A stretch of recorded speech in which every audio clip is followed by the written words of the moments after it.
In 1988, carbon dating tests concluded that the shroud was no more than 600 years old. This seemed to put an end to scientific inquiry into the cloth. Many theories were advanced why the test might be wrong, but few scientists were convinced.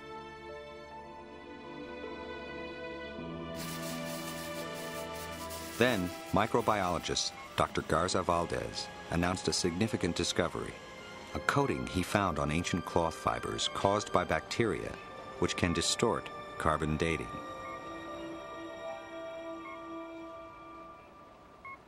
In 1996, he tested a few fibers of the shroud and found enough of this coating to skew significantly the carbon dating results. Physicist Dr. Harry Gove is the inventor of the modern technique for carbon dating. This bacterial contamination is something that the people who did the carbon dating were not aware of. In fact, I don't think anyone was aware of it until Garza Valdez discovered this possibility. Even if they had been aware of it, the cleaning procedure that they used would not have taken care of it. So there was no way that they could have made an absolutely unequivocal date of the shroud material. With the results of the carbon dating now in question, scientists are already at work finding a way to separate the bioplastic coating from the original linen. When the procedure for separating the cellulose from the bioplastic coating is well established, then I think we would be prepared to offer to do another carbon date on the shroud. Whether the offer would be accepted is not at all clear. With regard to the carbon dating, there is one more factor which, if it occurred, would definitely have thrown off the results: radiation. If what I am told by physicists is correct, it's a projected image.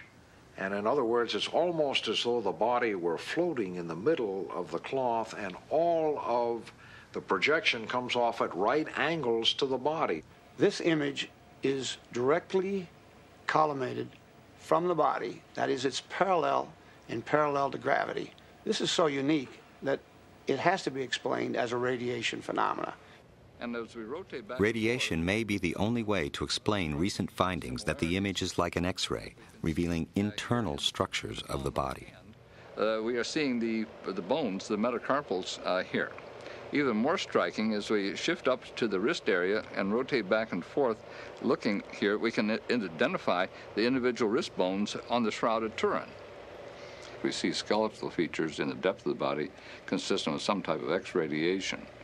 And so we feel that the image, other than the direct contact from blood and so forth, is basically formed by this remarkable and unique situation of radiation. Superimposing a skull over the face of the shroud reveals internal structures with remarkable clarity. We can see that we are seeing the images of teeth here. As we shift back and forth, we can see on the shroud, here are the teeth, roots and all. Then what is the source of the radiation? Some researchers feel they have the answer to that one, too. I believe this image is on the cloth because of the transformation that occurred during the resurrection. The body transferred from one medium to another, and in so doing, it left a recoil. And it's just such a recoil of particles radiating from the body that marked the image on the shroud. That's why we get the three-dimensional effect and other things. What does that? I don't know. Let alone, how do you get that kind of energy out of a corpse?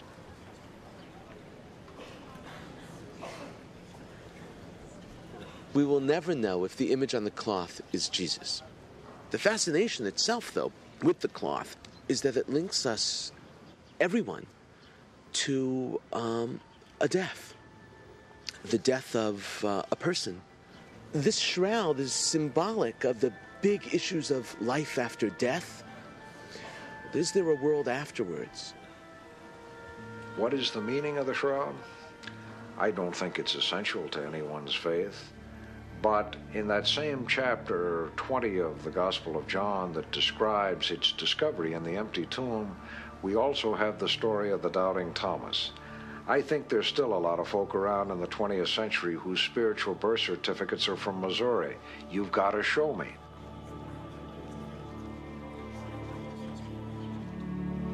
What kept my attention over all of these years is the sheer mystery of it. I feel that there are clues on the shroud that have not been revealed yet, have not been made evident and clear to people, that will tell the story of the shroud and how it came to be. I knew people were going to ask me whether I had any great religious experiences or anything like that. So I sat down about 3 o'clock in the morning, and very quiet, there weren't anybody around, and looked at the shroud and said, okay, how do you feel? What do you feel? No, I had no great religious experience. I didn't, But the one thing that kept really sinking into my mind was looking at the face as opposed to the body. The face has a very serene, peaceful look. And the body is terribly beat up. The two just don't go together.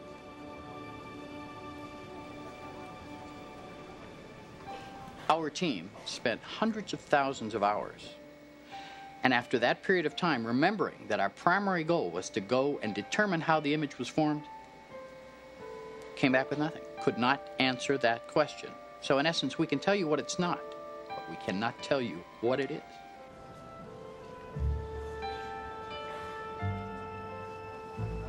Theology should not be in conflict with technology. Reason can never prove the divinity of Christ. Science can't make a theological statement.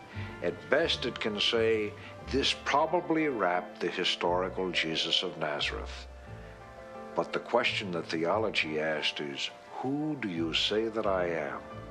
No scientific laboratory can answer that one. It's still up to the individual to review the evidence and decide for him or herself just what the Shroud of Turin really is.